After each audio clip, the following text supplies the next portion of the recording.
Сәлеметсіздер ме, құрметті достар? Бұл видеодан YouTube'дағы фильмдерді қалай жүктеп алуға болатынын үйренесіздер. Мысалға, мінекей мынау видеоны жүктеп алу керек деген. Енді осының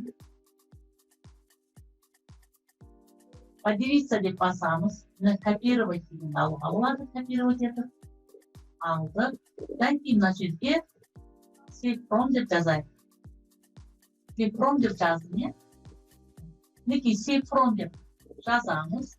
Одан кейін мынадай латынша жазуша save from. Енді осыны тыс қалған кезде мінекей мынадай парақша ашылды.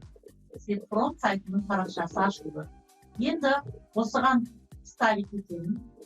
Ставить етіп, бейнесі шықты. Скачать без установки басамын. Басқан кезде сіз қалай алғыңыз келеді? MP4 720 маған баса ыңғайлы. Мінекей жүктеуді бастым. Басқан кезде мінекей загрузки видео YouTube деген арнайы мен файл ашып қойған. Осы бетте ашылды. Енді соған сохранить деп басамын. Мынадай рекламалар жиі келіп тұрады, оны басылай күште салыңыздар, ештеңе етпейді.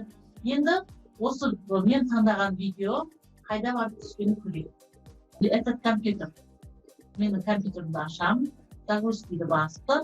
Мінекей видео YouTube'дан деп мен арнайы ашып қойған файлым бар. YouTube'дан жүктеген видеолар осының ішінде қалды. Соған барамын.